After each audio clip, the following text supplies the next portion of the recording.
Welcome po sa ating pong online worship service. I hope na kayo po ay nasa pag-iingat at pagpapala po ng ating Panginoon. Tayo po ngayon ay magsisimula sa ating pong new series. Very exciting po yung ating pong pag-uusapan po ngayon. Na ito po ay appropriate po sa ating pong mga sitwasyon, lalo na po sa panahon pong itong pandemic na ito. Isa po sa bagay na goal po natin ng ating pong series ay sa ganun ay makita po sa atin na tayo pong mga Kristiyano ay makita po on how we can be good with our money or stewards. At alam po natin na tayo po ay tinawag ng Diyos to be a good steward sa kanya pong mga blessing. Kasama na po dyan yung pera. In reality po, marami po sa atin ngayon na mga Kristiyano ay nag-i-struggle po sa ating puntinag na financial management. Kung ikaw yan ngayon, nakikinig ka ngayon, mas maganda po, timing po na ating pong pag-uusapan doon. Nawa ito po ay makatulong po sa atin ngayon. Maybe right now in your situation, meron kang crisis ngayon sa inyong finances. Ito pong message na ito ay pinagkaloob po sa atin ng Diyos para po makatulong po sa atin. Marami pong mga encourages na at principle na atin pong makikita na naging kabahagi po, na maging part po sa ating pong buhay mananampalataya in also in renewing our mind. Meron po itong tatlong bahagi po yung ating pong series na ito. Una-una po is the source, spending or investing, and then borrowing. Very interesting po, no? Sana ay matapos po natin na nasubaybayan po natin itong series na ito. Sa lahat po natin, ito pag-uusapan po natin ito, ay makikita po natin sa kabuuan, sa throughout the Bible, ay meron pong maraming financial na stewardship principle na ginagamit po, na being applied sa mga successful businesses. Kung ito po ay naging successful, ay dapat siguro ay gamitin po natin itong mga principle na ito. Okay? Una po, ang ating pong pag-uusapan is tinatawag ng the source. The source. Kung makikita niyo po, dito po sa akin tabi, meron po akong ipapakita na ito po ay magic na faucet. Kung makikita niyo po, nakikita niyo po may tubig, pero hindi po natin nakikita kung nasaan yung source. Yan po ang ating pag-uusapan ngayon para po matumatak po sa ating pag-iisip yung ating pong pag-uusapan. Lahat po tayo sa ating pong tahanan, meron po tayong source ng tubig. Tama po ba? Ang lahat po ng kabahayan dito po sa Metro Manila ay nakakonect po sa Maynilad. Tama po ba? Maynilad.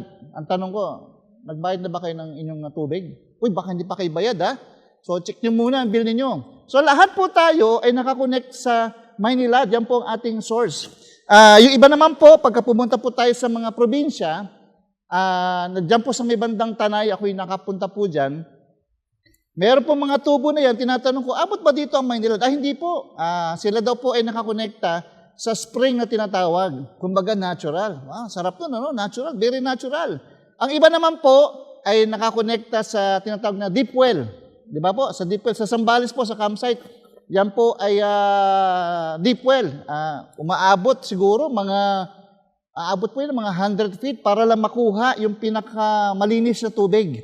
At iba naman po sa ating pong mga subdivision, meron po silang mga tangke na tubig na overhead na kung saan dun po ang kanila pong source na tinatawag. Dito po sa atin sa Metro Manila, even ang Maynilad po, meron din po yung source. Sa atin po, narinig po natin yung tinatawag natin na La Mesa Dam. Tama po ba? At yung tinatawag natin na Angat Dam, magkakonekta po yan. Pagka El Nino, lagi pong laman ng balita yan na pinag-usapan, ano na ba ang level ng tubig. At tayo po ay nababahala. At minsan na-experience po natin na nawawalan po tayo ng tubig. Tama po ba? Nagkakarorasyon, so kailangan po natin mag-ipon. So lahat po ng tao ay nag-aalala dahil pagka ang tubig sa mga dam nito ay bumaba, apektado po ang buhay po natin. So yan po ang tingin natin ng source. Sa ating pong buhay, ang ating pong source ay meron din po, financially speaking, ito po ay connected po, all connected to the source in another way. Ibig sabihin po, in financial aspect, yung ating pong mga trabaho, yan po ang source po ng ating pong mga income. Tama po ba? Yung ating pong mga businesses, yan po ang ating source. Di ba? Meron po tayong mga tindahan, lalo po ngayon, uso na po yung ating mga online selling. Medyo pumatok po yan, no? So, ibig sabihin, dahil wala na po trabaho, yun na po ang kanila pong source. It's either tindahan po niyan. Sa ating pong mga senior, yung ating pong tinatawag na pension, SSS, GSIS, SMS, SFS, hindi po kasama po yun. Yun, hanggang GSS lang po. So ito po yung mga pension na ito po ang source po natin sa ating pong income. Ang ating pong trabaho, yan po ang ating pong source. At lahat po ito ay connected po. Connected po. Kung ang tingin po natin sa kanila, ito po ang source kung saan ko kinukuha yung pangangailangan ko sa araw-araw. Ang tanong po dito, what or who will look as our financial source of matters? Ibig sabihin, yung ating trabaho, kung titingnan po natin, siya ba talaga ang source talaga ng ating pong pangangailangan? Yan po ang ating pag-uusapan po sa umagang to. Even the disciple, Jesus was telling to the disciple, the financial source that they choose to determine how they view, use, and manage their treasure. How good of stewards are we? Sa atin po mga resources na minsan ay inire-remind sa atin na binibigay sa atin ng Diyos. There's a verse here na sinasabi po dito, Jesus was telling everyone, makes a choice about what source to connect to. Matthew 6:24. No one can serve two masters. You will hate one and love the other. You will be devoted to one and despise the other. You cannot serve God and be a slave to money. Yun po yung verse na yun is something na for us to think, saan ba talaga tayo nakakonect? Sino ba talaga ang ating pinaglilingkuran? Sino ba talaga, saan ba talaga yung ating supply ng gagaling talaga? There are things na gusto ko pong makita po natin. It's very clear sa scripture na sa salita ng Diyos na sinasabi, even ito po sa Matthew 6:19, 21, 34, napakaganda po ito. It is a reminder for us na minsan nakakalimutan po natin isipin. Minsan, nakakaligitaan po natin because of the things that is happening right now in our situation, and the Word of God is a reminder for us. Jesus outlined here what separates a Christian to someone who is not. At yung mga Kristiyano, yung mga faithful Christian, at doon sa mga small faith Christian. Nandito po sa Matthew 6, basahin ko po sa verse 25.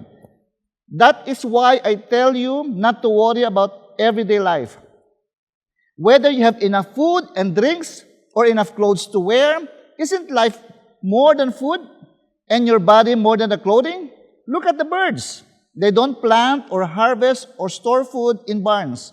For your heavenly Father feeds them, and aren't you far more valuable to Him than they are?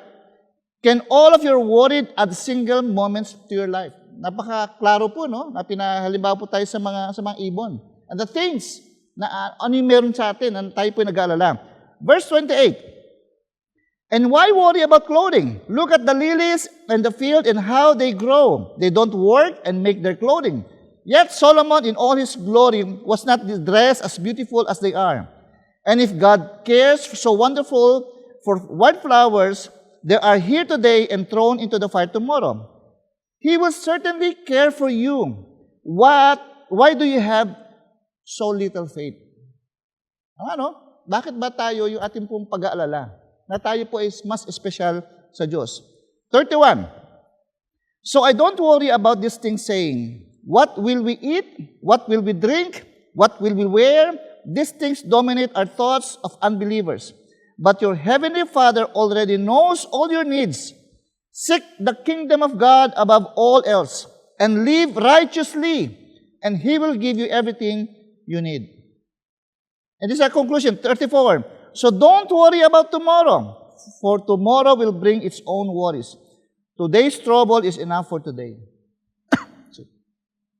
Ito po ay napaka-klarong reminder po sa atin na kung saan iisipin po natin, these things, itong mga bagay na ating pong pinaalalahan, parang nag-worry po tayo. Ating iniisip na minsan nakakalimutan po natin, sino ba talaga ang source nito? Sino ba talaga, saan ba talaga ito nanggagaling? And God has reminded us clearly in this passage. Gusto ko po na itong verse na to is markahan po natin sa ating mga Bible. And you felt something na sa buhay mo na ikaw nag-aalala, then read this passage.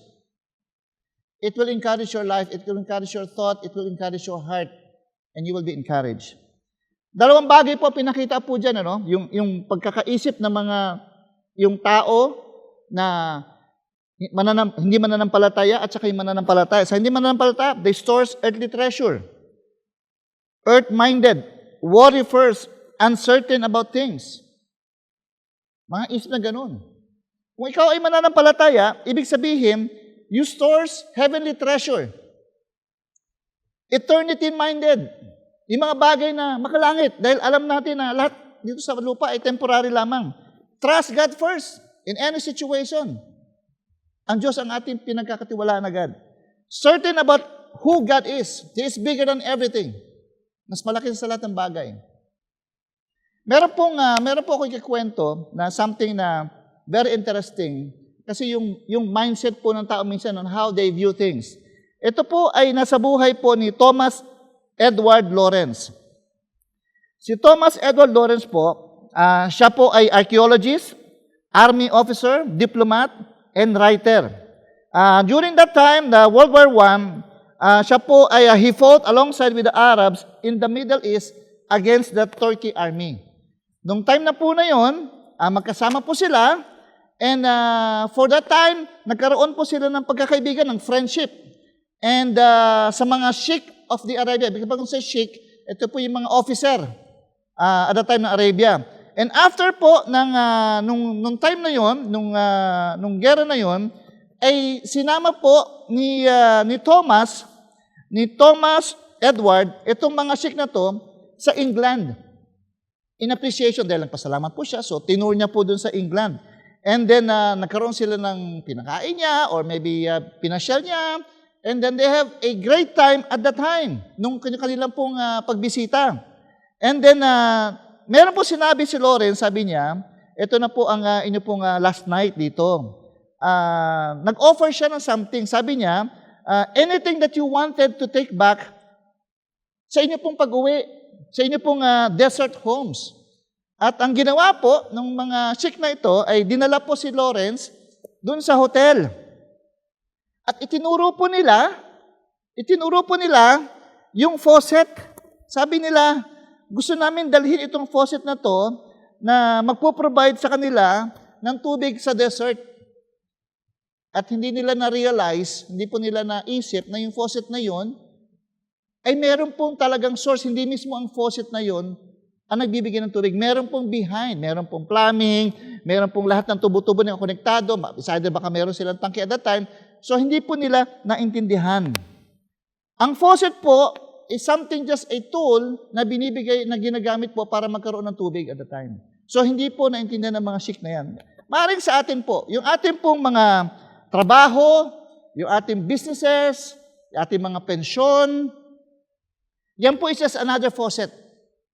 Ang source po niyan, meron po mas higit po dyan. Yun po ang ating Diyos. Kasi they're just a faucet. Sometimes yung ating pananaw, sila na po ang ating source.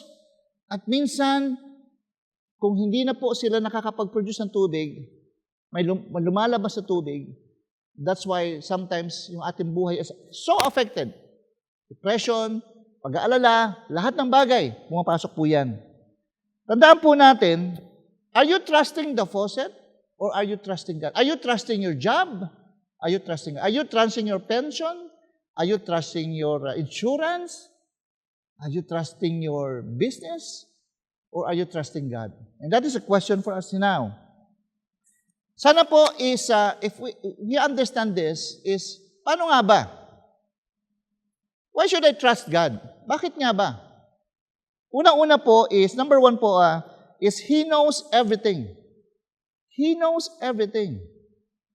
Psalms 42:1, the earth is the Lord's, and everything in it. The world and all its people belongs to Him. I mean, if you really understand that verse, ibig sabihin, lahat, everything, ay pag-aari ng Diyos. Ang mundo at ang tao ay Kanya.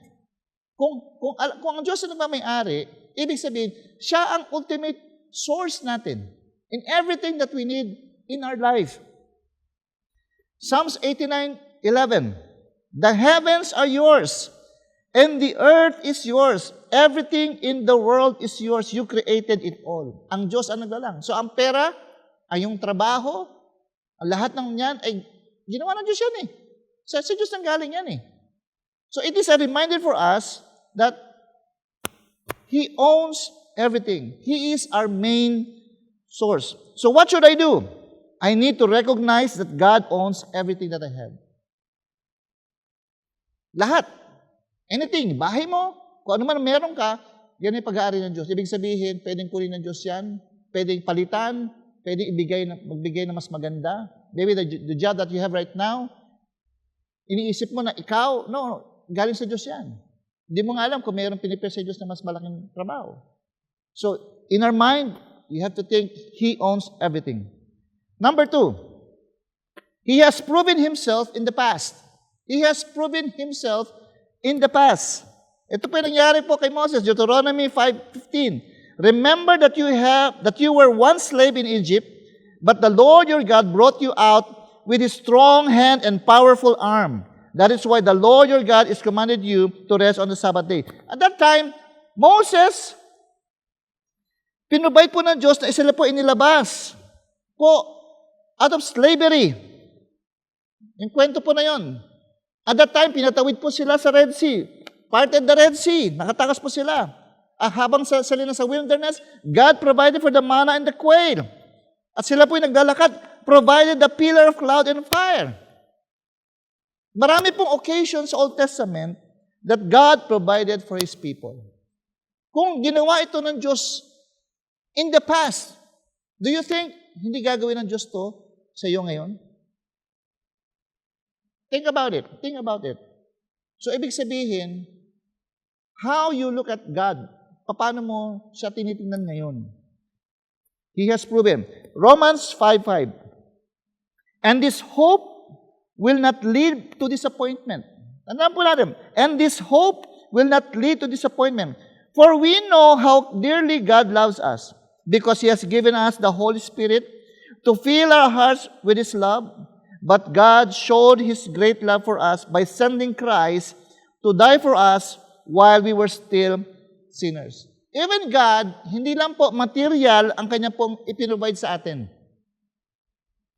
He has provided spiritually for people.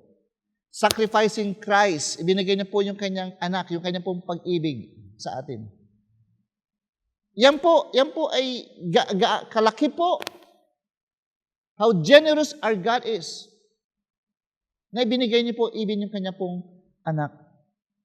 So sa atin po ngayon, even in my life, sa inyo po, sa isip niyo, sa inyo po, ako, sa akin pong buhay, I remember, nung pinanganak ko po yung aking panganay, and at the time, basically, ako po yung nag-aalala. Noong time na yon, si Mrs. ko po ay nasa delivery room. Ang amin pong budget is pang normal delivery lamang. Alam po na Diyos yan.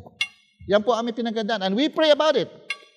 Siya po ay umabot po ng 32 hours po ng labor. Hindi po biro po. Buti na lang po, lalaki po, hindi po nag-labor. Iba po labor namin eh. Pala, lupa. Pero sa kababaihan po, kitang-kita ko po yung hirap. At that time, lumabas po yung doktor. Ang sabi ng doktor sa akin, sabi niya, Mr. Rufin, kung hindi pa rin ito lumabas ang inyong baby in 1 hour, wala kaming choice. At that time, ako po'y nasa may fire exit, ako po'y nakaluhod at nanalangin. Sabi ko, Panginoon, kayo po ang nakakahawak ng lahat. Kayo po ang may alam ng aming pong kakayanan.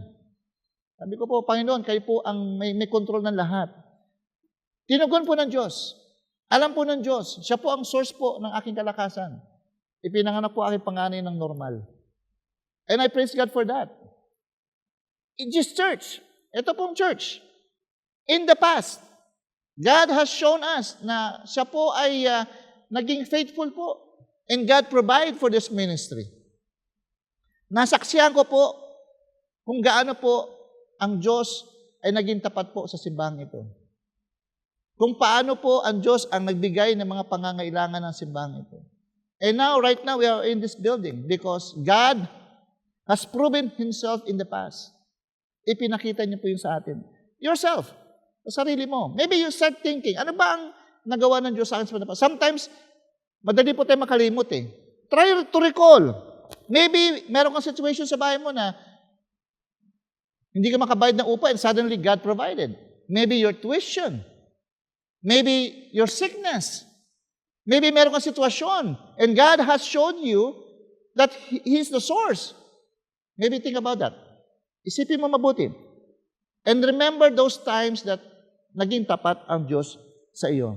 Pangatlo po, He has a plan for your future. He has a plan for your future. And marami po sa atin, even myself, I always ask this to people, ano ba sa tingin, paano ba nakikita ang buhay mo after 10 years? And sometimes in our life, lalo kung ikaw kabataan, minsan hindi natin iniisip, yung future natin. Darating sa time that sometimes you look at ano ba ang tanong mo, ano ba ang future ko ngayon? We worry sometimes in our future. Ano ba? Ako po, sa akin po, buhay. Tinatanong ko, buhay pa ba ako ng after 10 years? Alam mo yun? Ang Diyos ba ay ganun mag-supply pa rin sa iyong mga anak, sa education? Would God allow na itong mga anak ko ay makatapos sa pag-aaral? I mean, very normal yan. If you think of the future, di ba? Maybe you're single, still looking for a husband or a wife. Sa pag-aaral mo, you think of career, lahat, iniisip po niyan. And God has a promise for us. Yun po ang kagandahan, Dahil alam po ng Diyos yung ating pong future. Sabi po dito sa Jeremiah 29:11, which is everybody knows it. I know you read it, I know you memorize it, and sometimes, pag binabasa po natin, when situation come, pag naramdaman po natin, should we claim this? Can we read this together? For I know the plans I have for you, says the Lord. They are plans for good and not for disaster, to give you a future and a hope. Sometimes, marami po tayong mga naririnig, this is a good plan for your future. Maganda tong plano na to para sa inyong future. Pero sometimes, kulang, walang hope eh. Yung sa Diyos, may future at saka may hope pa. At siguradong hindi ka mag-aalala. And sometimes, kung meron kang hindi ka masama, kung magkakaroon ka ng insurance or pension or whatsoever, na nandyan, nagsisimula ka na mag-invest on these things. Alam natin, I heard this, I don't know when was this. I think 2 years ago, one of this insurance company, people are investing for the insurance because for their future. Future na kanilang anak, future kanilang mag-asawa, and all of a sudden, this company nag-file ng bankruptcy. Nawala lahat ang future. They're so depressed. Parang alam mo yun, yung pag-alala, kitang-kita mo sa mukha nila, they have invested, they have given everything, and then nawala bigla. And sometimes, nakalimutan natin yung ating hope at saka future. Yung main source is our God. Kasi siya ang nakakahawak sa atin. What should I do? I should trust that God has my future already. I need to trust God for His will in my life. Yan po dapat natin gawin. Lastly po, He promised to provide for your present needs. He promised to provide for your present need. If God is the source in your past, in your future, how much more for your present? Ito pong present natin ngayon. Kayang gawin ng Diyos yun eh. Nasubukan natin from the past. Pinakita siya ng Diyos na yung future mo is maganda. And how about your present? He has promised to provide for your present need. Matthew 6:33. Seek the kingdom of God above all else and live righteously, and He will give you everything you need. Napakaklaro po yung dalawa po din, no? Seek the kingdom of God above all else. Ibig sabihin, unahin po natin ang Diyos sa lahat ng bagay. Paano natin unahin? You are sitting right now watching this online service. You are seeking God. If you read your Bible, you are seeking God. These are the things na paano ko ba mabibigyan ng kalugod-lugod yung bagay ang Diyos? Paano ko ba siya inuuna? Sa ating pagkain, we pray. Paano ba natin siya inuuna? Everything you do, you seek God. Ina-acknowledge mo yung Diyos. These are the things na, kumbaga ito yung formula na ibinigay sa atin ng Diyos. And He will give everything. Hindi niya na ito binibigay, pero there are things na nire-request sa atin ng Diyos. Seek the kingdom of God. Ano ba inisip natin? Kingdom of God, heavenly things. Hindi yung mga earthly things na inisip po natin dito. All of the things na meron sa atin ngayon sa lupa ay mawawala. Mga earthly things, yung inyong mga kaibigan, mga kamag-anak, pamilya na hindi paligtas, those are earthly things, yung kanilang kaluluwa. Maybe it's about time for them, for you, to invest your life. Why not share the gospel to them? Matagal mo nang kasama, baka hindi pa nila alam. These are the things that are worth investing, eternal investment. What should I do? God need to connect. You need to connect to God. He is the true source. Siya lang po. Siya ang source ng hope, ng peace, ng joy. He is the source of everything. Sana po sa ating pong napag-usapan ngayon, you realize the things that you have, siya po ang ultimate source ng lahat ng meron po sa atin ngayon. Sometimes in your life, you worry. Satan will try to do that, distract us. But I'll promise you, of all of these things na binigay sa atin ng Diyos, it's a reminder, He owns everything. He has proven Himself in the past. He has a plan for the future. He promised to provide for your present needs. I hope this message encourage us, and me myself, sa aking buhay po, dahil pinakita po sa akin ng Diyos yung kanyang pong provision sa lahat. Dahil naniniwala ko na buhay po ang ating Diyos na ating pong sinasamba. So ngayon kung kayo nakikinig ngayon, baka marami ka nang sinubukan. At this time, maybe it's about time to think again and to look sino ba talaga ang ultimate source mo. And I hope that is God. I hope yan po ang ating Panginoon. Pwede ba kita ipanalangin ngayon? Tayo po manalangin. Aming Ama, ina-acknowledge po namin na kayo po ang source po ng lahat ng bagay. Everything that we have ay galing po sa inyo. Everything, yung aming pong buhay, yung aming pong pamilya, yung aming pong trabaho, ito po ay galing po sa inyo. So Panginoon, kami po ay nagpapasalamat dahil you have blessed us so much. Panginoon, ang aming pong dalangin, maybe some of us here, Panginoon, nag-struggle sa kanilang pong finances.